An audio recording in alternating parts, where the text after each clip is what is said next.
ಎಲ್ಲರಿಗೂ ಇಂದಿನ ವಿಡಿಯೋ 5ನೆಯ ತರಗತಿಯ ಪರಿಸರ ಅಧ್ಯಯನ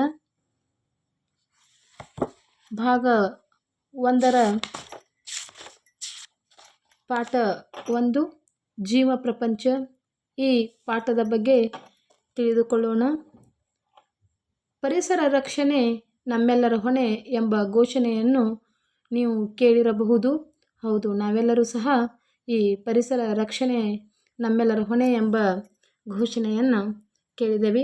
ಪರಿಸರ ಎಂಬ ಪದವು ನಮಗೆ ಚಿರಪರಿಚಿತವಾಗಿದೆ. ಪರಿಸರ ಎಂದರೆ ನಮ್ಮ ಸುತ್ತಲೂ ಕಂಡುಬರುವ ಅಂಶಗಳು. ಪರಿಸರವನ್ನು ನಾವು ನೋಡಿಯೇ ಆನಂದಿಸಬೇಕು. ಗುಡ್ಡ, ಗಾಡು, ಕಾಡು, ನದಿ, ಝರಿ, ತೊರೆ, ಜೇನುಹುಳು, ಕೀಟಗಳು, ಹದ್ದು, ಹಾವು, ಮಣ್ಣು, ಬೆಳಕು, ಪಕ್ಷಿಗಳು, ಹೀಗೆ ನೋಡಿದಷ್ಟು ವಿಸ್ಮಯ ಎನಿಸುವ, ಬೆರಗುಗೊಳಿಸುವ ಹಲವು ಅಂಶಗಳು ನಮಗೆ ಈ ಪರಿಸರದಲ್ಲಿ ಕಾಣಿಸುತ್ತವೆ. ಹೌದಲ್ವಾ ಮಕ್ಕಳೇ? ನಾವೆಲ್ಲರೂ ಸಹ ನಮ್ಮ ಸುತ್ತಮುತ್ತ ಇರುವಂಥ ಪರಿಸರದ ಈ ಎಲ್ಲ ಅಂಶಗಳನ್ನು ನೋಡಿದ್ದೇವೆ. ಇದು ನಮ್ಮ ಪರಿಸರ. ನಮ್ಮ ಪರಿಸರ ವಿವಿಧತೆಯ ಬೀಡು. ಇದರ ವಿವಿಧತೆಯ ವಿಶೇಷತೆಯನ್ನು ತಿಳಿಯುವ ಕುತೂಹಲ ನಿನಗಿದೆ ಅಲ್ಲವೇ? ಹಾಗಾದರೆ ಈ ಘಟಕವನ್ನು ಅರ್ಥೈಸಿಕೊ ಅಂತ ಇದೆ. ಈ ಪಾಠವನ್ನು ಕಲಿತ ನಂತರ ನೀನು ಜೀವಿಗಳು ಹಾಗೂ ನಿರ್ಜೀವ ವಸ್ತುಗಳನ್ನು ಗುರುತಿಸುವೆ. ಜೀವಿಗಳ ಪ್ರಮುಖ ಲಕ್ಷಣಗಳನ್ನು ತಿಳಿಯುವೆ. ಸಸ್ಯದ ಆಹಾರ ತಯಾರಿಕೆಯ ಕ್ರಮ, ಜೀವನ ಚಕ್ರ ಹಾಗೂ ವಿವಿಧ ಬಗೆಯ ಸಸ್ಯಗಳ ಪರಿಚಯ ಮಾಡಿಕೊಳ್ಳುವೆ. ಆಹಾರ ಸೇವನೆಯ ಆಧಾರದ ಮೇಲೆ ಪ್ರಾಣಿಗಳನ್ನು ವಿಂಗಡಿಸುವೆ. ಸಸ್ಯ ಮತ್ತು ಪ್ರಾಣಿಗಳ ಸಂರಕ್ಷಣೆಯ ಮಹತ್ವ ತಿಳಿಯುವೆ. ಇವಿಷ್ಟು ಈ ಪಾಠವನ್ನು ಕಲಿತ ನಂತರ ಮಕ್ಕಳಿಗೆ ತಿಳಿಯುವಂತಹ ಪ್ರಮುಖ ಅಂಶಗಳು. ಈ ಕತೆ ಓದು. ಇಲ್ಲೊಂದು ಕಥೆಯನ್ನು ಕೊಟ್ಟಿದ್ದಾನೆ. ಸೋಮಾರಿ ಸೋಮಣ್ಣ. ಸೋಮಣ್ಣ ಒಬ್ಬ ಸೋಮಾರಿಯಾಗಿದ್ದ. ತನ್ನದೇ ಸ್ವಲ್ಪ ಹೊಲವಿದ್ದರೂ ಒಂದು ದಿನವೂ ಹೊಲದ ಕೆಲಸ ಮಾಡುವವನಲ್ಲ. ಅವರಿವರ ಕೊಟ್ಟದ್ದನ್ನಷ್ಟೇ ಪಡೆದು ಬದುಕುತ್ತಿದ್ದ. ಅವನಿಗೆ ಶೇಂಗಾ ಎಂದರೆ ಪಂಚಪ್ರಾಣ. ಹುರಿದ ಶೇಂಗಾ ಎಂದರಂತೂ ಅತಿ ಪ್ರೀತಿ. ಒಮ್ಮೆ ಹೀಗೆ ಹುರಿದ ಶೇಂಗಾ ಬೀಜ ತಿನ್ನುವಾಗ ಅವನಿಗೊಂದು ಆಲೋಚನೆ ಹೊಳೆಯಿತು. ತನ್ನ ಹೊಲದಲ್ಲಿ ಶೇಂಗಾ ಬೀಜ ಬಿತ್ತಿದರೆ ಸಾಕಷ್ಟು ಶೇಂಗಾ ಬೀಜ ದೊರೆಯುತ್ತದೆ, ಯಾರನ್ನು ಕೇಳುವ ಅವಶ್ಯಕತೆ ಇರುವುದಿಲ್ಲ ಎಂದುಕೊಂಡ. ಅದರೊಟ್ಟಿಗೆ ಶೇಂಗಾ ಬೀಜಕ್ಕಿಂತ ಹುರಿದ ಶೇಂಗಾ ಬಿತ್ತಿದರೆ ಹುರಿದ ಶೇಂಗಾ ಬೀಜಗಳೇ ಸಿಗುತ್ತದೆಯಲ್ಲ, ಹುರಿಯಬೇಕಾದ ಕೆಲಸವೇ ಇರುವುದಿಲ್ಲ ಎಂಬ ಆಲೋಚನೆಯು ಆತನಿಗೆ ಬಂದಿತು. ಎಂತಹ ಬೀಜಗಳನ್ನು ಬಿತ್ತಬೇಕು ಎಂದು ತಿಳಿಯದೆ ಸೋಮಣ್ಣ ಮರುದಿನದಿಂದಲೇ ಹುರಿದ ಶೇಂಗಾ ಬಿತ್ತುವ ಕಾರ್ಯ ಆರಂಭಿಸಿದ. ಸೋಮಣ್ಣ ಹೊಲದಲ್ಲಿ ಕೆಲಸ ಮಾಡುವುದನ್ನು ಕಂಡ ಅಕ್ಕಪಕ್ಕದ ಹೊಲಗಳ ರೈತರು ಹರುಷಗೊಂಡರು. ಕೊನೆಗೆ ಸೋಮಣ್ಣ ಸೋಮಾರಿತನ ಬಿಟ್ಟನಲ್ಲ ಎಂದು ಖುಷಿಪಟ್ಟರು. ದಿನಗಳು ಕಳೆದವು. ಎಲ್ಲರ ಹೊಲಗಳಲ್ಲಿ ಹಸಿರು ಮೂಡಿಸಿದ ಸಸಿಗಳು ಬೆಳೆದವು. ಆದರೆ ಸೋಮಣ್ಣನ ಹೊಲದಲ್ಲಿ ಒಂದು ಸಸಿಯೂ ಮೂಡಲಿಲ್ಲ. ಈ ಕಥೆಯು ನಮಗೆ ಏನನ್ನು ಹೇಳುತ್ತದೆ ಎಂದು ತಿಳಿದುಕೊಳ್ಳೋಣ. ಅಂದರೆ ಆತನಿಗೆ ಎಂತಹ ಬೀಜವನ್ನು ಬಿತ್ತಬೇಕೆನ್ನುವುದು ಗೊತ್ತಿಲ್ಲದೆ ಹುರಿದ ಶೇಂಗಾವನ್ನು ಬಿತ್ತುತ್ತಾನೆ. ಅದರಲ್ಲಿ ಆ ಸಸಿಯಾಗಲು ಬೇಕಾದಂತಹ ಲಕ್ಷಣಗಳು ಇಲ್ಲದೇ ಇರುವುದರಿಂದ ಆತನ ಹೊಲದಲ್ಲಿ ಈ ಸಸಿಯು ಬೆಳೆಯಲು ಸಾಧ್ಯವಾಗುವುದಿಲ್ಲ. ಹಾಗಾದರೆ ಇಲ್ಲಿ ಹುರಿಯದ ಶೇಂಗಾದಲ್ಲಿ ಸಸಿಯಾಗಲು ಬೇಕಾದ ಲಕ್ಷಣಗಳಿರುತ್ತವೆ. ಅದನ್ನು ಜೈವಿಕ ಅಂಶ ಎನ್ನಲಾಗುತ್ತದೆ. ಹುರಿದ ಶೇಂಗಾದಲ್ಲಿ ಸಸಿಯಾಗಲು ಬೇಕಾದ ಜೈವಿಕ ಅಂಶ ನಾಶವಾಗುತ್ತದೆ. ಅದನ್ನು ಅಜೈವಿಕ ಸ್ಥಿತಿ ಎನ್ನುತ್ತಾರೆ. ಪರಿಸರದಲ್ಲಿ ಜೈವಿಕ ಲಕ್ಷಣ ಹೊಂದಿರುವ ಜೀವಿಗಳು ಮತ್ತು ಜೈವಿಕ ಲಕ್ಷಣ ಇಲ್ಲದ ನಿರ್ಜೀವಿಗಳು ಕಂಡುಬರುತ್ತವೆ. ಕೆಳಗಿನ ಪಟ್ಟಿಯಲ್ಲಿ ಪರಿಸರದಲ್ಲಿನ ಕೆಲವು ಅಂಶಗಳನ್ನು ನಾವು ಹಾಗೂ ಅವುಗಳ ಮುಂದೆ ಕೆಲವು ಲಕ್ಷಣಗಳನ್ನು ನೀಡಿದೆ. ಇಲ್ಲಿ ಗಮನವಿಟ್ಟು ನೋಡಿ. ಈ ಪ್ರತಿಯೊಂದು ಅಂಶಗಳಲ್ಲಿ ಅದರ ಮುಂದೆ ಸೂಚಿಸಿದ ಲಕ್ಷಣಗಳು ಕಂಡುಬಂದರೆ ಅದು ರೈಟ್ ಗುರುತಿನಿಂದ, ಹಾಗೂ ಆ ಲಕ್ಷಣಗಳು ಕಂಡು ಬರದಿದ್ದರೆ ಅದನ್ನು ಇಂಟು ಈ ಗುರುತಿನಿಂದ ನಾವು ಗುರುತಿಸೋಣ. ಒಂದು ಪರಿಸರದ ಇಲ್ಲಿ ಲಕ್ಷಣಗಳನ್ನು ಕೊಟ್ಟಿದ್ದಾನೆ.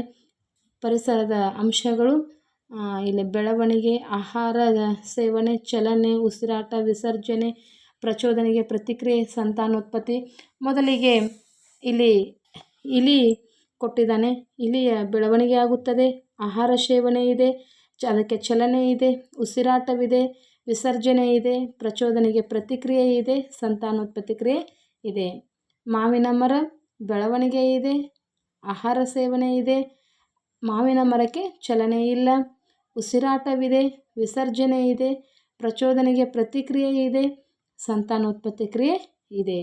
ಇಟ್ಟಿಗೆ ಬೆಳವಣಿಗೆ ಇಲ್ಲ, ಆಹಾರ ಸೇವನೆ ಇಲ್ಲ, ಚಲನೆ ಇಲ್ಲ, ಉಸಿರಾಟವಿಲ್ಲ, ವಿಸರ್ಜನೆ ಇಲ್ಲ, ಪ್ರಚೋದನೆಗೆ ಪ್ರತಿಕ್ರಿಯೆಯೂ ಇಲ್ಲ, ಹಾಗೂ ಸಂತಾನೋತ್ಪತ್ತಿ ಕ್ರಿಯೆ ಇಲ್ಲ.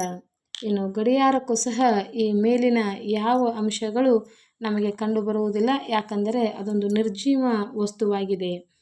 ಇನ್ನು ಚಿಟ್ಟೆ, ಇದಕ್ಕೆ ಬೆಳವಣಿಗೆ ಇದೆ, ಆಹಾರ ಸೇವನೆ ಇದೆ, ಚಲನೆ ಇದೆ, ಉಸಿರಾಟವಿದೆ, ವಿಸರ್ಜನೆ ಇದೆ, ಪ್ರಚೋದನೆಗೆ ಪ್ರತಿಕ್ರಿಯೆ ಇದೆ, ಸಂತಾನೋತ್ಪತ್ತಿಯ ಕ್ರಿಯೆ ಇದೆ. ಮನುಷ್ಯ ಬೆಳವಣಿಗೆ, ಆಹಾರ ಸೇವನೆ, ಚಲನೆ, ಉಸಿರಾಟ, ವಿಸರ್ಜನೆ, ಪ್ರಚೋದನೆಗೆ ಪ್ರತಿಕ್ರಿಯೆ, ಸಂತಾನೋತ್ಪತ್ತಿ, ಈ ಎಲ್ಲ ಅಂಶಗಳನ್ನು ನಾವು ನೋಡಬಹುದು. ಇನ್ನು ಕಪ್ಪೆಯಲ್ಲಿ ಸಹ ಈ ಮೇಲಿನ ಎಲ್ಲ ಅಂಶಗಳು ಕಂಡುಬರುತ್ತವೆ.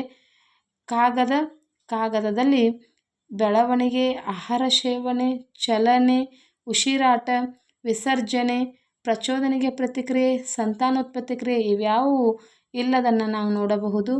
ಇನ್ನು ಮೊಬೈಲ್ನಲ್ಲಿ ಸಹ ಈ ಮೇಲೆ ಕೊಟ್ಟಂತಹ ಯಾವುದೇ ರೀತಿಯ ಪ್ರತಿಕ್ರಿಯೆಗಳು ನಾವು ಇಲ್ಲದನ್ನು ಗಮನಿಸಬಹುದು. ನೀನು ಗುರುತು ಹಾಕಿರುವ ಅಂಶಗಳನ್ನು ಈ ಪರಿಸರದಲ್ಲಿ ಜೀವಿಗಳು ಎಂತಲೂ ಇಂಟು ಮಾರ್ಕ್ ಗುರುತು ಹಾಕಿರುವ ಅಂಶಗಳನ್ನು ನಿರ್ಜೀವ ವಸ್ತುಗಳಂತ ನಾವು ಕರೆಯುತ್ತೇವೆ. ಪರಿಸರದಲ್ಲಿ ಕಂಡುಬರುವ ಕೆಲವು ಅಂಶಗಳನ್ನು ಈ ಕೆಳಗೆ ನೀಡಿದೆ. ಅವುಗಳನ್ನು ಜೀವಿ ಅಥವಾ ನಿರ್ಜೀವ ವಸ್ತುಗಳಾಗಿ ಗುರುತಿಸು. ಸರಿಯಾದ ಆಯ್ಕೆಯ ಮುಂದೆ ರೈಟ್ ಮಾರ್ಕನ್ನು ಗುರುತು ಹಾಕುವಂತ ಇದೆ. ಪರಿಸರದ ಅಂಶಗಳು ಜೀವಿಗಳು ಮತ್ತು ನಿರ್ಜೀವ ವಸ್ತುಗಳು. ಪಕ್ಷಿಗಳು ಇವು ಜೀವಿಗಳಾಗಿವೆ.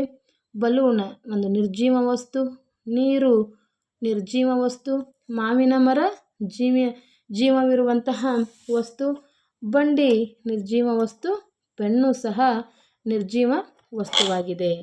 ಇನ್ನು ನೀನು ನೋಡಿರುವ ಇತರೆ ಜೀವಿ ಮತ್ತು ನಿರ್ಜೀವ ವಸ್ತುಗಳನ್ನು ಪಟ್ಟಿ ಮಾಡುವಂತಿದೆ. ಮೊದಲಿಗೆ ಇಲ್ಲಿ ಜೀವವಿರುವಂತಹ ವಸ್ತುಗಳನ್ನು ನಾನು ಪಟ್ಟಿ ಮಾಡಿದ್ದೇನೆ.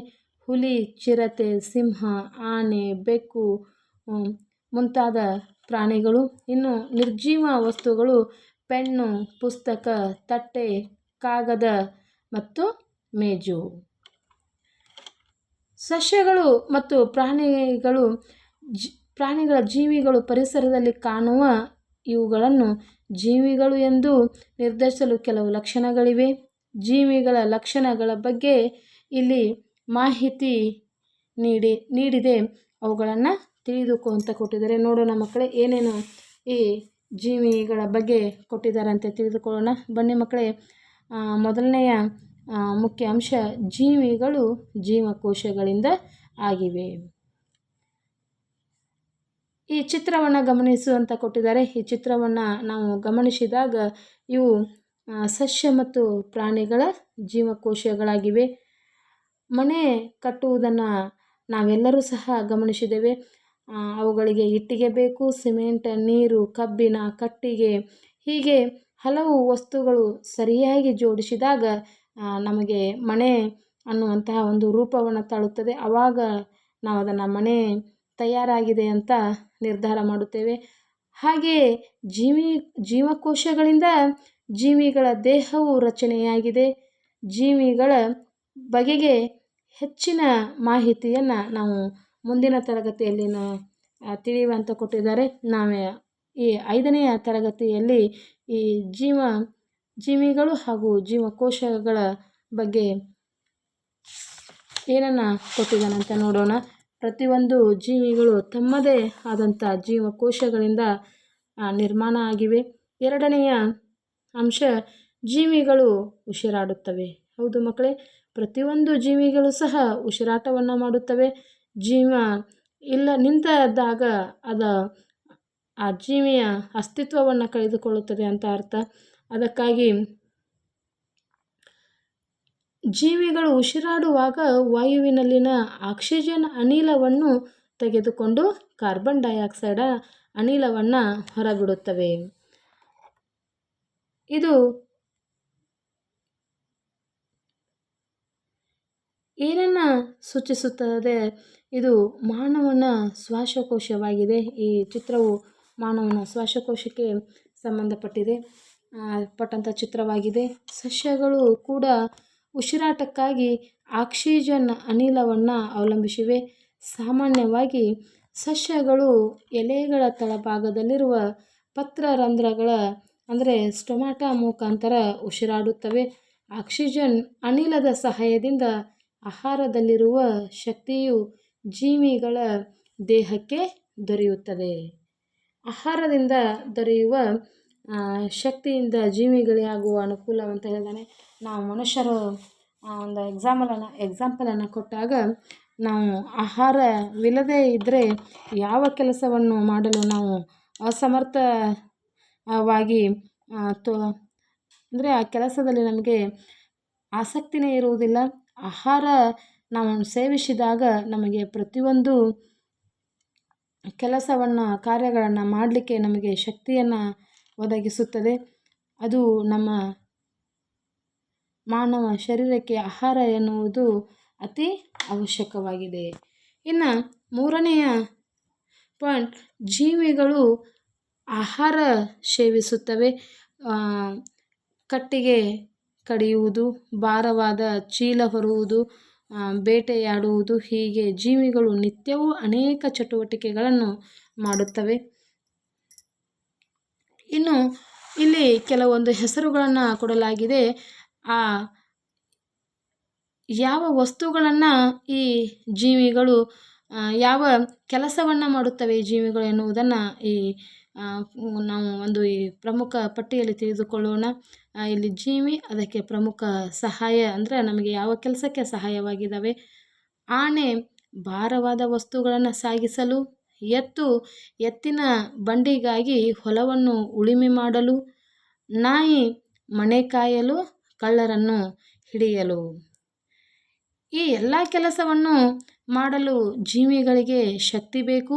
ಜೀವಿಗಳು ತಮಗೆ ಬೇಕಾದ ಶಕ್ತಿಯನ್ನು ಆಹಾರದ ಮುಖಾಂತರ ಪಡೆಯುತ್ತವೆ. ಹೌದಲ್ವಾ ಮಕ್ಕಳೇ? ಪ್ರತಿಯೊಂದು ಸಹ ಜೀವಿಗಳು ಆಹಾರವನ್ನು ಸೇವಿಸಿದಾಗ ಅವುಗಳು ತಮ್ಮ ಮುಂದಿನ ಕೆಲಸ ಕಾರ್ಯಗಳನ್ನು ಕ್ರಿಯಾಶೀಲವಾಗಿ ಚಟುವಟಿಕೆಯಿಂದ ಕೆಲಸವನ್ನು ಮಾಡಲಿಕ್ಕೆ ನಮಗೆ ಆಹಾರ ಅವಶ್ಯಕವಾಗಿದೆ. ಸಸ್ಯಗಳು ಸಹ ಆಹಾರವನ್ನು ಸೇವಿಸುತ್ತವೆ. ಹಾಗಾದರೆ ನೋಡೋಣ ಬನ್ನಿ. ಸಸ್ಯದ ಪ್ರತಿಯೊಂದು ಭಾಗವು ಒಂದಲ್ಲ ಒಂದು ಚಟುವಟಿಕೆಯನ್ನು ಮಾಡುತ್ತಿರುತ್ತವೆ. ಅದಕ್ಕೂ ಆಹಾರ ಬೇಕಲ್ಲವೇ? ಸಸ್ಯಕ್ಕೆ ಆಹಾರ ಹೇಗೆ ದೊರೆಯುತ್ತದೆ? ಹಾಗಾದರೆ ಹೇಗೆ ದೊರೆಯುತ್ತದೆ ಸಸ್ಯಕ್ಕೆ ಆಹಾರ ಎನ್ನುವುದನ್ನು ನಾವು ನೋಡೋಣ. ಹಸಿರು ಸಸ್ಯಗಳು ತಮಗೆ ಬೇಕಾದಂಥ ಆಹಾರವನ್ನು ತಾವೇ ತಯಾರಿಸಿಕೊಳ್ಳುತ್ತವೆ. ಹಾಗಾಗಿ ಈ ಹಸಿರು ಸಸ್ಯಗಳನ್ನು ಸ್ವಪೋಷಕಗಳು ಎಂದು ಕರೆಯುತ್ತೇವೆ. ಇಲ್ಲಿ ಸಸ್ಯದ ಆಹಾರ ತಯಾರಿಕೆ ಚಿತ್ರವನ್ನು ನಾವು ಗಮನಿಸಿದಾಗ, ಕೆಳಗೆ ಈ ಬೇರಿನಲ್ಲಿ ನೀರು, ಖನಿಜ ಲವಣಗಳಿರುವುದು, ಪತ್ರದ ಮೇಲ್ಭಾಗದಲ್ಲಿ ನಾವು ಪತ್ರದ ಹರಿತನ್ನು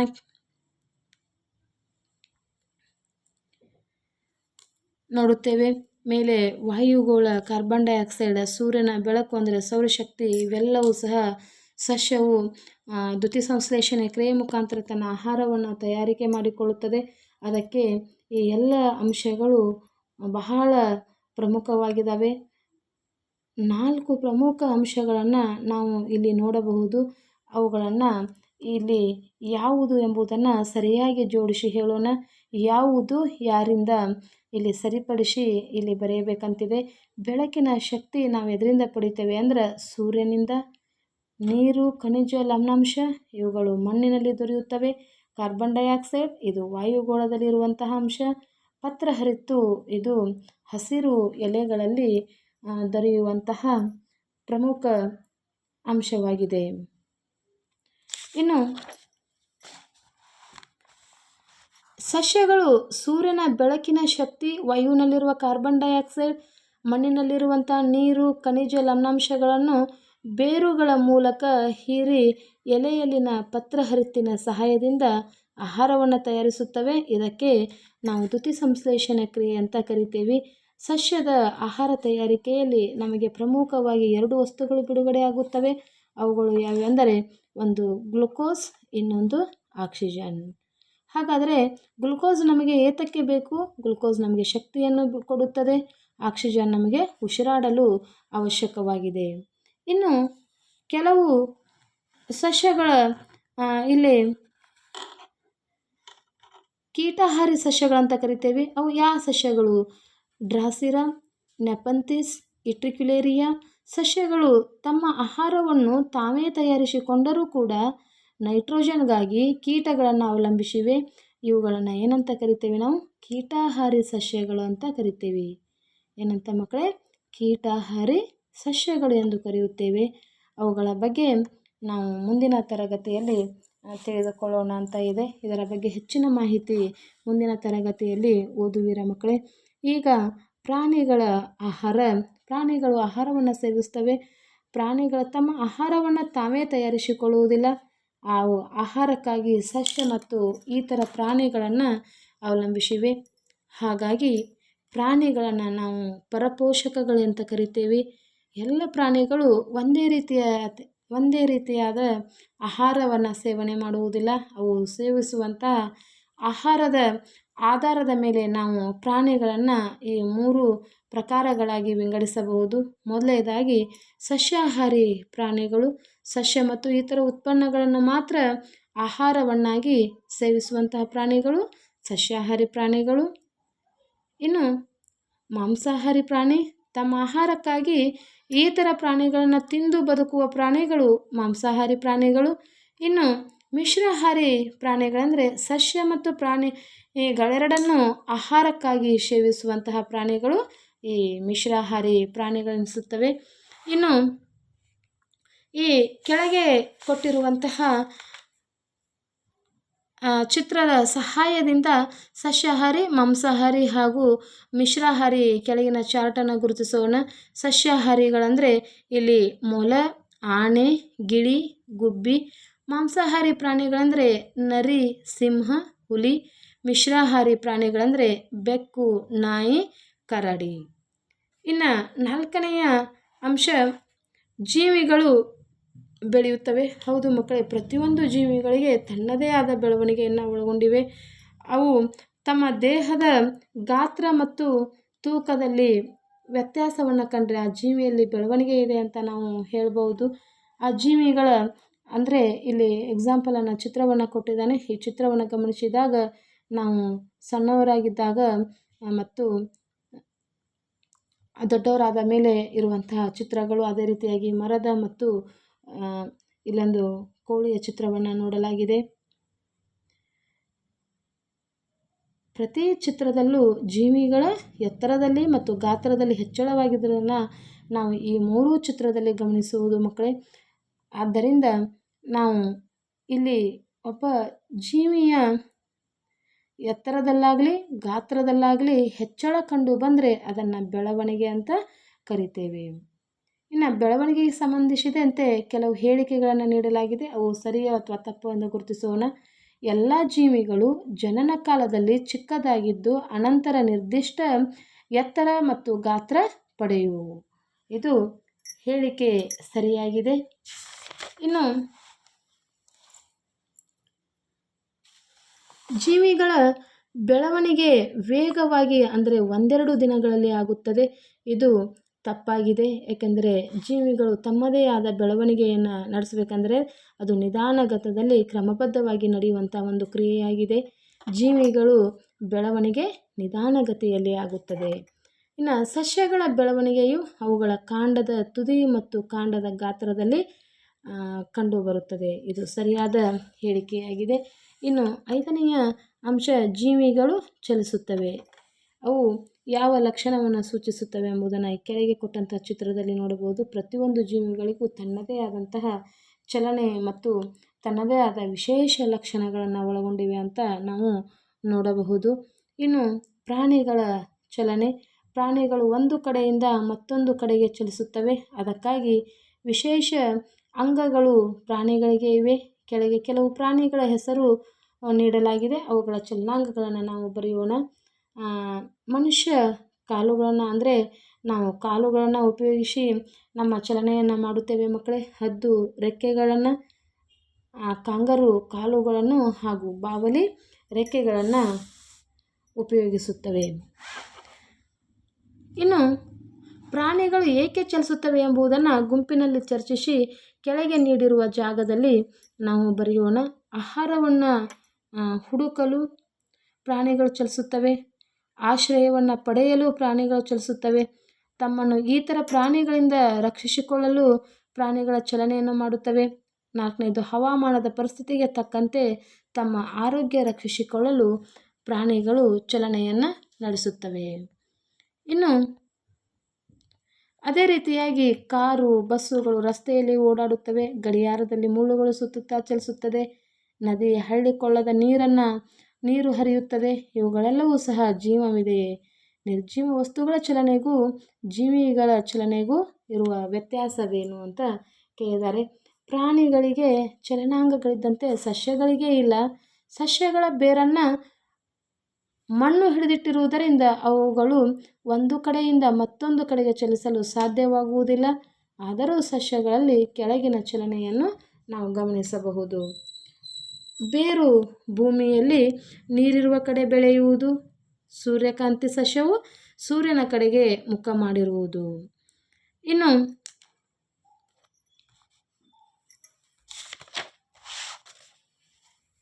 ಜೀವಿಗಳ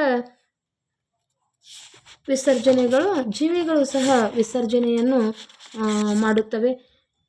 ಜೀವಿಗಳ ದೇಹದಲ್ಲಿ ಅನೇಕ ಚಟುವಟಿಕೆಗಳು ನಡೆಯುತ್ತವೆ. ಇದರಿಂದಾಗಿ ದೇಹಕ್ಕೆ ಬೇಡವಾದ ವಸ್ತುಗಳು ಸಹ ಉತ್ಪತ್ತಿಯಾಗುತ್ತವೆ. ಅವುಗಳನ್ನು ದೇಹದಿಂದ ಹೊರಹಾಕುವ, ಇಲ್ಲದಿದ್ದರೆ ದೇಹಕ್ಕೆ ತೊಂದರೆ ಆಗುತ್ತದೆ.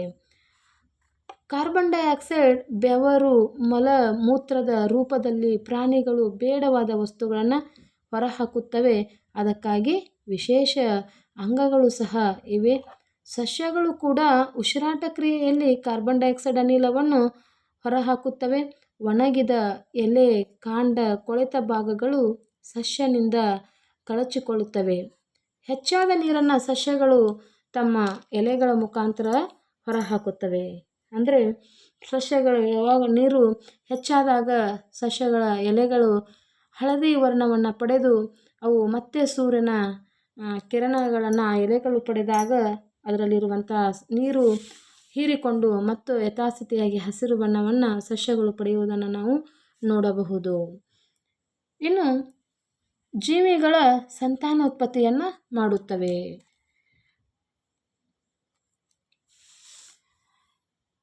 ಈ ಚಿತ್ರಗಳಲ್ಲಿ ಪ್ರತಿಯೊಂದು ಜೀವಿ ಹಾಗೂ ಅದರ ಮರಿ ಇರುವುದನ್ನು ನಾವು ಗಮನಿಸುತ್ತೇವೆ.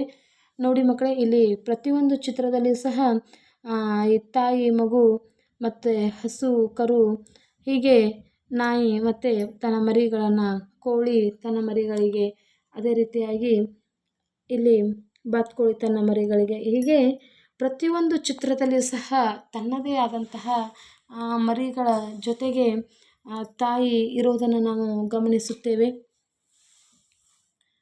ಈ ಚಿತ್ರ ನಮಗೆ ನೋಡುವುದರಿಂದ ತಿಳಿಯುವುದು, ಪ್ರತಿಯೊಂದು ಜೀವಿಯ ಮರಿಗಳು ಜನ್ಮ ನೀಡಿದ ಜೀವಿಗಳನ್ನೇ ಹೋಲುತ್ತವೆ. ಹೀಗೆ ಪ್ರತಿಯೊಂದು ತನ್ನನ್ನೇ ಹೋಲುವ ಮರಿಜೀವಿಗಳಿಗೆ ಜನ್ಮ ನೀಡುವುದನ್ನು ನಾವು ಸಂತಾನೋತ್ಪತ್ತಿ ಎಂದು ಕರೆಯುತ್ತೇವೆ. ಅಂದರೆ ಒಂದು ಜೀವಿ ತನ್ನಂತೆ ಇರುವಂತಹ ಇನ್ನೊಂದು ಜೀವಿಗೆ ಜನ್ಮವನ್ನು ನೀಡಿದರೆ ಅದು ಸಂತಾನೋತ್ಪತ್ತಿಯನ್ನು ಮಾಡಿದೆ ಅಂತ ಹೇಳ್ಬೋದು. ಸಂತಾನೋತ್ಪತ್ತಿಗೆ ಸಂಬಂಧಿಸಿದಂತೆ ಕೆಲವು ಹೇಳಿಕೆಗಳನ್ನು ಕೊಡಲಾಗಿದೆ. ಅವು ಸರಿಯೋ ಅಥವಾ ತಪ್ಪೋ ಎನ್ನುವುದನ್ನು ಗುರುತು ಹಾಕೋಣ. ಅದು ತಪ್ಪಾದ ಹೇಳಿಕೆಯಾದರೆ ಅದರ ಮುಂದೆ ನೀಡಿರುವ ಸ್ಥಳದಲ್ಲಿ ಅದನ್ನು ಸರಿಪಡಿಸಿ ಬರೆ ಅಂತ ಹೇಳಿದೆ. ಹೇಳಿಕೆ ಮೊದಲೇದು, ಸಂತಾನೋತ್ಪತ್ತಿಯಿಂದ ಜೀವಿಗಳು ತಮ್ಮ ಸಂತತಿಯನ್ನು ಮುಂದುವರಿಸುತ್ತವೆ. ಇದು ಸರಿಯಾದಂತಹ ಉತ್ತರವಾಗಿದೆ. ಎರಡನೇದು, ಸಂತಾನೋತ್ಪತ್ತಿಯಿಂದ ಈ ಪರಿಸರದಲ್ಲಿ ಇತರ ಜೀವಿಗಳಿಗೆ ಆಹಾರ ದೊರೆಯುತ್ತದೆ. ಇದು ಸಹ ಸರಿಯಾಗಿದೆ. ನೆಕ್ಸ್ಟ್, ಸಂತಾನೋತ್ಪತ್ತಿಯ ಪ್ರಾಣಿಗಳಲ್ಲಿ ಮಾತ್ರ ಕಂಡುಬರುತ್ತದೆ. ತಪ್ಪು. ಪ್ರಾಣಿ ಮತ್ತು ಸಸ್ಯಗಳೆರಡರಲ್ಲೂ ಸಂತಾನೋತ್ಪತ್ತಿ ಕ್ರಿಯೆ ಅನ್ನೋದು ಕಂಡುಬರುತ್ತದೆ. ಒಂದೇ ಜೀವಿಯ ಅತಿಯಾದ ಸಂತಾನೋತ್ಪತ್ತಿಯಿಂದ ಪರಿಸರದಲ್ಲಿ ಯಾವ ಅಪಾಯಗಳು ಆಗುವುದಿಲ್ಲ. ಇದು ತಪ್ಪಾದ ಹೇಳಿಕೆ. ಏಕೆಂದರೆ ಒಂದೇ ಜೀವಿಯ ಅತಿಯಾದ ಸಂತಾನೋತ್ಪತ್ತಿ ಆದರೆ ಆಹಾರದ ಕೊರತೆ ಉಂಟಾಗುತ್ತದೆ. ಇದರಿಂದ ಸಾಕಷ್ಟು ಇತರ ಜೀವಿಗಳಿಗೆ ತೊಂದರೆ ಅನುಭವಿಸಬೇಕಾಗುತ್ತದೆ. ಆದ್ದರಿಂದ ಈ ಹೇಳಿಕೆ ತಪ್ಪಾಗಿದೆ. ಇನ್ನು ಕೆಲವು ಪ್ರಾಣಿಗಳು ಮೊಟ್ಟೆಯ ಮೂಲಕ, ಇನ್ನು ಕೆಲವು ನೇರವಾಗಿ ಮರಿಗಳಿಗೆ ಜನ್ಮ ನೀಡುವುದರ ಮುಖಾಂತರ ತಮ್ಮ ಸಂತಾನೋತ್ಪತ್ತಿಯನ್ನು ಮಾಡುತ್ತವೆ. ಇನ್ನು ಮೊಟ್ಟೆಯ ಮೂಲಕ ಮತ್ತು ನೇರವಾಗಿ ಮರಿಗಳಿಗೆ ಜನ್ಮ ನೀಡುವ ಜೀವಿಗಳನ್ನು ಪಟ್ಟಿ ಮಾಡಲಾಗಿದೆ. ಕೋಳಿ, ಹಾವು, ಪಾರಿವಾಳ, ಗುಬ್ಬಿ ಇವು ಮೊಟ್ಟೆಯ ಮೂಲಕ ಸಂತಾನೋತ್ಪತ್ತಿಯನ್ನು ಮಾಡುತ್ತವೆ. ಮನುಷ್ಯ, ಆನೆ, ಸಿಂಹ, ನಾಯಿ, ಬೆಕ್ಕು ಮುಂತಾದಂಥ ಪ್ರಾಣಿಗಳು ಅವು ತಮ್ಮ ಮರಿಗಳಿಗೆ ಜನ್ಮ ನೀಡುವ ಮುಖಾಂತರ ಸಂತಾನೋತ್ಪತ್ತಿ ಕ್ರಿಯೆಯನ್ನು ಮಾಡುತ್ತವೆ. ಇನ್ನು ಸಸ್ಯಗಳು ಬೀಜ ಮತ್ತು ಕಾಂಡಗಳ ಮೂಲಕ ಸಂತಾನೋತ್ಪತ್ತಿಯನ್ನು ಮಾಡುತ್ತವೆ. ಬೀಜ ಮತ್ತು ಕಾಂಡಗಳ ಮೂಲಕ ಸಂತಾನೋತ್ಪತ್ತಿ ಮಾಡುವ ಸಸ್ಯಗಳನ್ನು ಇಲ್ಲಿ ಪಟ್ಟಿ ಮಾಡಲಾಗಿದೆ. ಬೀಜಗಳ ಮುಖಾಂತರವಾಗಿ ಸಂತಾನೋತ್ಪತ್ತಿ ಮಾಡುವವು ಹೆಸರು, ಶೇಂಗಾ, ಗೋಧಿ, ಜೋಳ. ಇನ್ನು ಕಾಂಡದ ಮುಖಾಂತರ ಸಂತಾನೋತ್ಪತ್ತಿ ಮಾಡುವಂತಹವು ಗುಲಾಬಿ, ಸೇವಂತಿ, ಕ್ಯಾರೆಟ್, ದಾಸವಾಳ ಮುಂತಾದವು. ಸಸ್ಯದ ಜೀವನ ಚಕ್ರ. ಬೀಜವು ಸಸ್ಯದ ಸಂತಾನೋತ್ಪತ್ತಿಯ ಪ್ರಮುಖ ಭಾಗ. ಬೀಜದಿಂದ ಬೀಜಗಳು ಉತ್ಪತ್ತಿಯಾಗುವಿಕೆ ಪರಿಸರದ ಅಚ್ಚರಿಗಳಲ್ಲೊಂದಾಗಿದೆ. ಬೀಜಗಳಲ್ಲದೆ ಕೆಲವು ಸಸ್ಯಗಳು ತಮ್ಮ ಕಾಂಡದ ಗಿಣ್ಣುಗಳ ಮುಖಾಂತರ ಹೊಸ ಸಸ್ಯಗಳನ್ನು ಚಿಗುರಿಸುತ್ತವೆ. ಇವುಗಳ ಬಗ್ಗೆ ಮುಂದಿನ ತರಗತಿಯಲ್ಲಿ ತಿಳಿಯೋಣ. ಹೀಗೆ ಕೊಟ್ಟಂತಹ ಇಲ್ಲೊಂದು ಸಸ್ಯದ ಜೀವನ ಚಕ್ರವಿದೆ. ಇದು ಬೀಜದಿಂದ ಬೀಜವನ್ನು ತಯಾರಿಸುವ ಸಸ್ಯದ ಜೀವನ ಚಕ್ರದ ಚಿತ್ರವಾಗಿದೆ. ಮೊದಲನೆಯದಾಗಿ ಬೀಜ ಅಥವಾ ಕಾಂಡದ ಗಿಣ್ಣು, ಮುಂದೆ ಬರುವಂತಹದ್ದು ಸಸ್ಯ, ನಂತರ ಸಸ್ಯದಿಂದ ಹೂವು, ಹೂವಿನಿಂದ ಕಾಯಿ, ಕಾಯಿಯಿಂದ ಹಣ್ಣು, ಹಣ್ಣಿನಿಂದ ಮತ್ತೆ ಬೀಜವಾಗುತ್ತದೆ. ಇದು ಒಂದು ಸಸ್ಯದ ಒಂದು ಜೀವನ ಚಕ್ರದ ಚಿತ್ರವಾಗಿದೆ. ಇನ್ನು ಸಾಮಾನ್ಯವಾಗಿ ನಾವು ಸಸ್ಯದ ಸಂತಾನೋತ್ಪತ್ತಿಯಿಂದ ಮಾನವನೂ ಸೇರಿದಂತೆ ಪ್ರಾಣಿಗಳಿಗೆ ಅನೇಕ ಅನುಕೂಲಗಳಿವೆ. ಅವುಗಳು ಯಾವ ಅನುಕೂಲಗಳನ್ನು ನೋಡೋದಾಗಿ ಕೆಲವೊಂದು ಪಟ್ಟಿಗಳನ್ನು ಮಾಡಿದ್ದೇನೆ. ಅವುಗಳು ಪ್ರಾಣಿ ಪಕ್ಷಿಗಳಿಗೆ ಆಹಾರ ಸಿಗುತ್ತದೆ, ಸಸ್ಯದ ಸಂತತಿ ಹೆಚ್ಚುತ್ತದೆ ಮತ್ತು ಸಸ್ಯಗಳ ಸಂತಾನೋತ್ಪತ್ತಿ ಹೆಚ್ಚಾದಂತೆ ಪರಿಸರದಲ್ಲಿ ತಾಪಮಾನವು ಸಹ ಕಡಿಮೆಯಾಗುತ್ತದೆ. ಇನ್ನು 8ನೆಯ ಅಂಶ, ಜೀವಿಗಳು ಪ್ರಚೋದನೆಗೆ ತಕ್ಕಂತೆ ಪ್ರತಿಕ್ರಿಯೆಯನ್ನು ಮಾಡುತ್ತವೆ. ಕಾಲಿಗೆ ಮುಳ್ಳು ಚುಚ್ಚಿದಾಕ್ಷಣ ನಮಗೆ ನೋವಿನ ಅನುಭವವಾಗುತ್ತದೆ. ಚಳಿಗಾಲದಲ್ಲಿ ಮೈ ನಡುಗುವುದು, ಹಾವು ತನ್ನ ರಕ್ಷಣೆಗಾಗಿ ಬುಸ್ ಎನ್ನುವುದು, ಬಿಸಿಲಿನ ತಾಪ ನೀಗಿಸಿಕೊಳ್ಳಲು ಎಮ್ಮೆಗಳು ನೀರಿಗೆ ಇಳಿಯುವುದು ನಾವು ನೋಡಿದ್ದೇವೆ. ಕೆಲವು ಕೀಟಗಳನ್ನು ಮುಟ್ಟಿದಾಗ ಅವು ನಮ್ಮನ್ನು ಕಚ್ಚುತ್ತವೆ, ಪ್ರಾಣಿಗಳು ಕಿರುಚುತ್ತವೆ. ಹೀಗೆ ಜೀವಿಗಳು ತಮ್ಮದೇ ಆದ ರೀತಿಯಲ್ಲಿ ತಮ್ಮ ಪ್ರತಿಕ್ರಿಯೆಯನ್ನು ನೀಡುವುದನ್ನು ನೋಡುತ್ತೇವೆ ಮಕ್ಕಳೇ. ಇವೆಲ್ಲ ಸುತ್ತಲಿನ ಪ್ರಚೋದನೆಗಳಿಗೆ ಜೀವಿಗಳು ನೀಡುವ ಪ್ರತಿಕ್ರಿಯೆಗಳಾಗಿವೆ. ಜೀವಿಗಳು ತಮ್ಮ ಸುತ್ತಲಿನ ಪರಿಸರದಲ್ಲಿ ಆಗುವ ಬದಲಾವಣೆಗಳಿಗೆ ಸ್ಪಂದನೆಯನ್ನು ಮಾಡುತ್ತವೆ. ಸಾಮಾನ್ಯವಾಗಿ ಸ್ಪರ್ಶ, ಬಿಸಿ, ತಂಪು, ಶಬ್ದ, ವಾಸನೆಗಳಿಗೆ ಜೀವಿಗಳು ಪ್ರತಿಕ್ರಿಯೆಯನ್ನು ನೀಡುತ್ತವೆ. ಇದಕ್ಕಾಗಿ ಜೀವಿಗಳಲ್ಲಿ ವಿಶೇಷ ಅಂಗಗಳಿವೆ. ಇನ್ನು ಈ ಚಿತ್ರಗಳನ್ನು ಗಮನಿಸು. ಮುಟ್ಟಿದರೆ ಮುನಿ ಮತ್ತು ಇಲ್ಲಿ ಈ ಎಲೆಗಳನ್ನು ಮುಟ್ಟಿದಾಕ್ಷಣ ಈ ಥರ ಈ ಮುಟ್ಟಿದರೆ ಮುನಿ ಗಿಡ ಅಂತಲೇ ಕರಿತೇವೆ ಇದಕ್ಕೆ. ಇದು ಪೂರ್ತಿಯಾಗಿ ತನ್ನ ಈ ಎಲೆಗಳನ್ನು ಪೂರ್ತಿಯಾಗಿ ಮುಚ್ಚಿಕೊಳ್ಳುತ್ತದೆ. ಅದೇ ರೀತಿಯಾಗಿ ಚೇಳು ತನ್ನ ಹೊರಗಿನ ವಸ್ತುವೊಂದನ್ನು ಸ್ಪರ್ಶಿಸಿದಾಗ ತನ್ನ ಕೊಂಡಿಯನ್ನೆತ್ತಿ ಕುಟುಕುವಿಕೆಯನ್ನು, ಸೂರ್ಯಕಾಂತಿ ಸೂರ್ಯನ ಕಡೆಗೆ ಮುಖ ಮಾಡುವುದು, ಇವೆಲ್ಲವೂ ಸಹ ಪ್ರಚೋದನೆಗೆ ತಕ್ಕ ಪ್ರತಿಕ್ರಿಯೆಗಳನ್ನು ನಾವು ನೋಡಬಹುದು. ಅದೇ ರೀತಿಯಾಗಿ ಎಮ್ಮೆ ತನ್ನ ಕರು ಕಾಣದಿದ್ದಾಗ ಕೂಗುವುದು ಮತ್ತು ಹುಡುಕುವುದು, ನಾಯಿ ತನ್ನ ಮರಿಗಳ ಹತ್ತಿರ ಯಾರೂ ಬರದಂತೆ ಕಾಯುವುದು, ಆಡುಗಳು ತನ್ನ ಗುಂಪಿನಿಂದ ಒಂದು ಆಡು ಕಳೆದರೂ ಅದು ಕೂಗುತ್ತಾ ತನ್ನ ಮರಿ ಬೇರೆ ಕಡೆ ಇರುವುದನ್ನು ನಮಗೆ ಮಾಹಿತಿಯನ್ನು ನೀಡುವಂಥದ್ದನ್ನು ಇವೆಲ್ಲವನ್ನು ನಾವು ಗಮನಿಸಿದಾಗ ಪ್ರತಿಯೊಂದು ಸಹ ಇಲ್ಲಿ ನಾವು ಏನನ್ನು ನೋಡಬಹುದು, ತಮ್ಮದೇ ಆದ ಪ್ರಾಣಿಗಳು ಅವುಗಳ ಜೊತೆಗೆ ಭಾವನೆಗಳನ್ನು ಬೆಳೆಸಿಕೊಂಡಿರುತ್ತವೆ. ಅವುಗಳಲ್ಲಿ ಸ್ವಲ್ಪ ಏರುಪೇರಾದರೂ ಸಹ ಆ ಪ್ರಾಣಿಗಳು ಸಹಿಸುವುದಿಲ್ಲ. ಅದನ್ನು ನಾವು ಬಹಳಷ್ಟು ಪ್ರಾಣಿಗಳ ತಮ್ಮ ಚಟುವಟಿಕೆಗಳಿಂದ ತಿಳಿದುಕೊಳ್ಳಬಹುದು. ಅದೇ ರೀತಿಯಾಗಿ 9ನೇ ಅಂಶ, ಜೀವಿಗಳು ಜೀವಿತಾವಧಿಯನ್ನು ಹೊಂದಿವೆ. ಹೌದು, ಪ್ರತಿಯೊಂದು ಸಹ ಜೀವಿ ತನ್ನದೇ ಆದಂತಹ ಜೀವಿತಾವಧಿಯನ್ನು ಹೊಂದಿದ್ದು ಮಕ್ಕಳೇ, ಜೀವಿಗಳು ಜನಿಸಿ ನಂತರ ಪ್ರೌಢಜೀವಿಗಳಾಗಿ ಬೆಳೆದು ಸಂತಾನೋತ್ಪತ್ತಿ ಮಾಡಿ ಮುಪ್ಪಾಗಿ ಕೊನೆಗೆ ಸಾಯುತ್ತವೆ. ಹೀಗೆ ಒಂದು ಜೀವಿಯ ಜನನ ಮತ್ತು ಮರಣಗಳ ನಡುವಿನ ಅವಧಿಗೆ ಜೀವಿತಾವಧಿ ಎನ್ನುತ್ತೇವೆ. ಇಲ್ಲಿ ಕೆಲವು ಪ್ರಾಣಿಗಳ ಸರಾಸರಿ ಜೀವಿತಾವಧಿಯನ್ನು ನಾವು ನೋಡಬಹುದು. ಪ್ರಾಣಿಗಳನ್ನು ಆಮೆ, ಅದರ ಸರಾಸರಿ ಜೀವಿತಾವಧಿ ವರ್ಷಗಳಲ್ಲಿ 150 ವರ್ಷ, ಆನೆ 70 ವರ್ಷ, ಆಕಳು 20 ವರ್ಷ, ಹದ್ದು 20 ವರ್ಷ, ಮಾನವ 70ರಿಂದ 80 ವರ್ಷ ನಾವು ಅವರ ಒಂದು ಸರಾಸರಿ ಜೀವಿತಾವಧಿಯನ್ನು ಇಲ್ಲಿ ವರ್ಷಗಳಲ್ಲಿ ನಾವು ನೋಡಬಹುದು. ಇನ್ನು ಸಸ್ಯಗಳ ಜೀವಿತ ಅವಧಿಯ ಆಧಾರದ ಮೇಲೆ ಏಕವಾರ್ಷಿಕ ಸಸ್ಯಗಳು, ದ್ವೈವಾರ್ಷಿಕ ಸಸ್ಯಗಳು ಮತ್ತು ಬಹುವಾರ್ಷಿಕ ಸಸ್ಯಗಳೆಂದು ವಿಂಗಡಿಸಲಾಗಿದೆ. ಇವುಗಳನ್ನು ಕೆಳಗಿನ ಚಿತ್ರಗಳ ಮುಖಾಂತರ ಅರ್ಥೈಸಿಕೊಳ್ಳೋಣ. ಏಕವಾರ್ಷಿಕ ಸಸ್ಯಗಳು 1 ವರ್ಷ ಅಥವಾ 1 ಋತುವಿನ ಅವಧಿಯಲ್ಲಿ ಹೂವು ಬಿಟ್ಟು ಕಾಯಿಯಾಗಿ ಹಣ್ಣಾದ ಮೇಲೆ ನಾಶವಾಗುವ ಸಸ್ಯಗಳು. ಜೋಳ, ಗೋಧಿ, ಭತ್ತ, ಕುಂಬಳಕಾಯಿ, ತರಕಾರಿಗಳು, ಹತ್ತಿ ಇವೆಲ್ಲವೂ ಸಹ ಏಕವಾರ್ಷಿಕ ಸಸ್ಯಗಳಿಗೆ ಉದಾಹರಣೆಯಾಗಿವೆ. ಇನ್ನು ದ್ವೈವಾರ್ಷಿಕ ಸಸ್ಯಗಳು ಇವು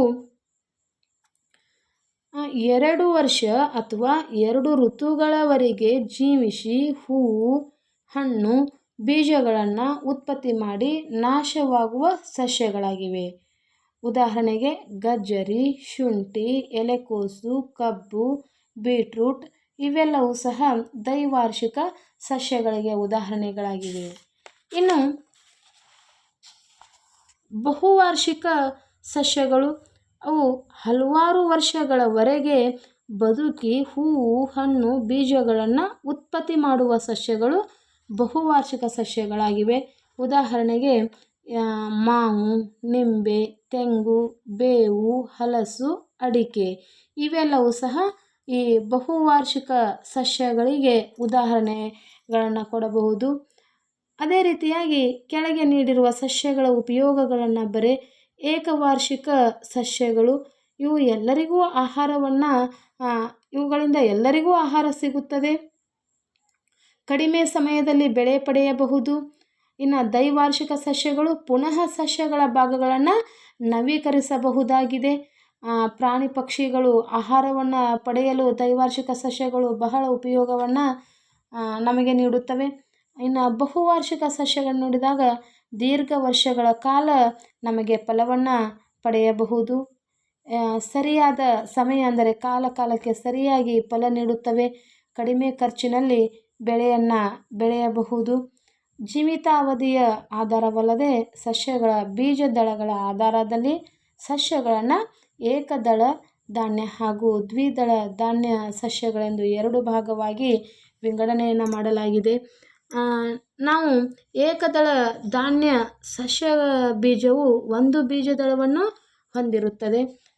ಉದಾಹರಣೆಗೆ ಜೋಳ, ರಾಗಿ, ಗೋಧಿ, ಭತ್ತ, ಸಿರಿಧಾನ್ಯಗಳು ಇವು ಏಕದಳ ಧಾನ್ಯಗಳಾಗಿವೆ. ಅಂದರೆ ಇವು ಒಂದು ದಳವನ್ನು ಇವು ನೆನೆ ಹಾಕಿದಾಗ ಆಗಲಿ ಇವು ಸಸ್ಯಗಳ ದಳಗಳು 2 ಭಾಗಗಳಾಗಿ ಆಗೋದಿಲ್ಲ.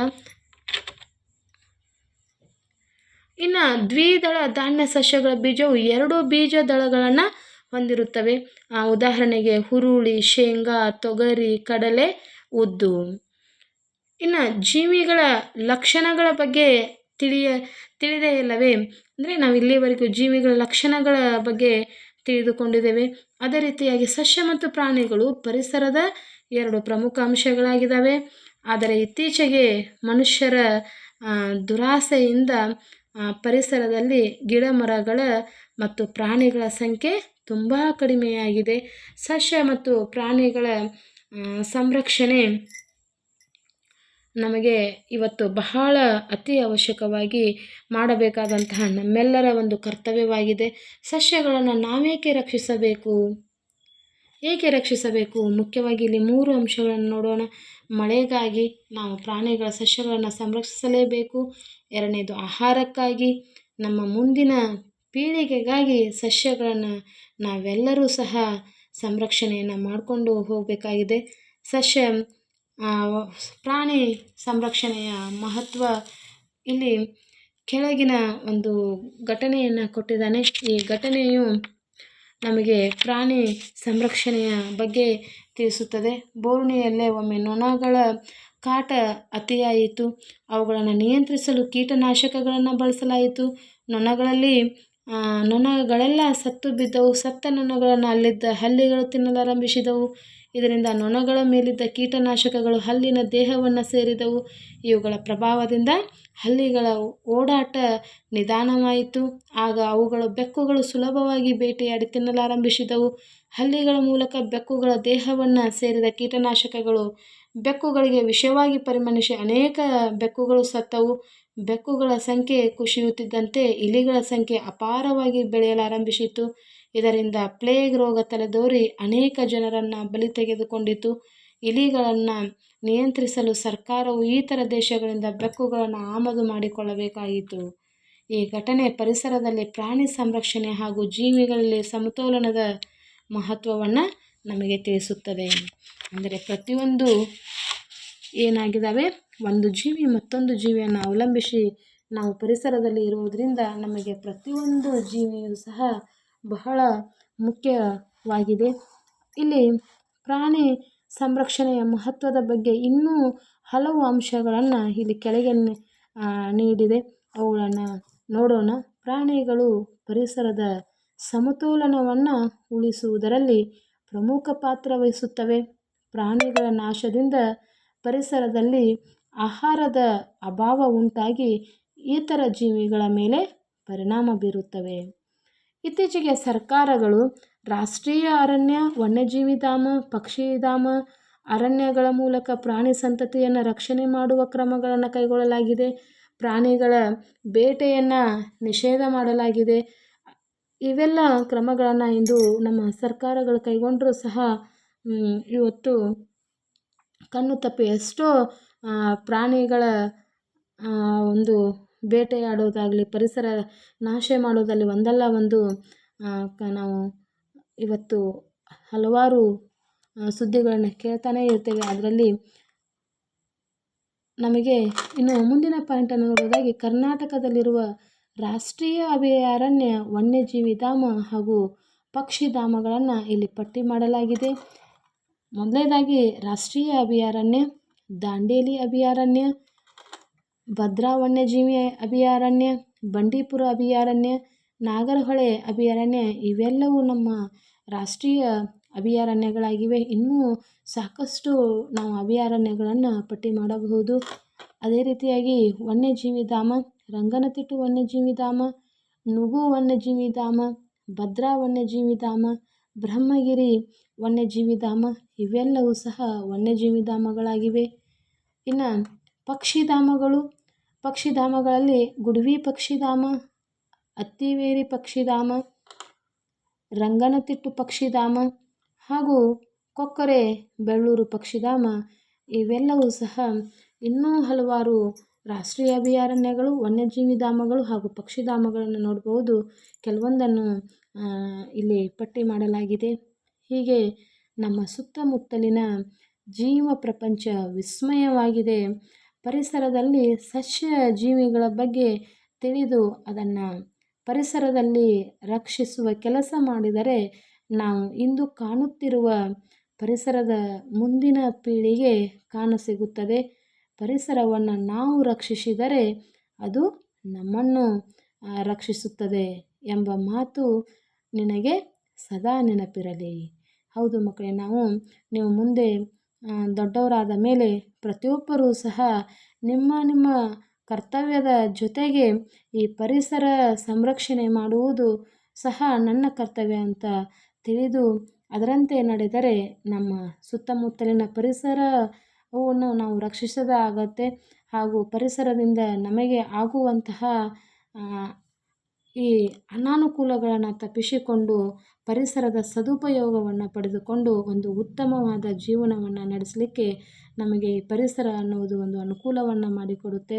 ನಾವೆಲ್ಲರೂ ಸಹ ಪರಿಸರವನ್ನು ರಕ್ಷಣೆ ಮಾಡಿಕೊಂಡು ಅದನ್ನು ಉಳಿಸಿ ಬೆಳೆಸಿಕೊಂಡು ಹೋಗೋಣ ಅಂತ ಹೇಳ್ತಾ, ಇದು ಈ ಜೀವ ಪ್ರಪಂಚ ಪಾಠದ ಒಂದು ಪ್ರಶ್ನೋತ್ತರಗಳು ಹಾಗೂ ವಿವರಣೆಯಾಗಿದೆ. ಈ ಒಂದು ವಿಡಿಯೋ ನಿಮಗೆ ಇಷ್ಟವಾದಲ್ಲಿ ಸಬ್ಸ್ಕ್ರೈಬ್ ಮಾಡಿ, ಶೇರ್ ಮಾಡಿ ಹಾಗೂ ಲೈಕ್ ಮಾಡಿ.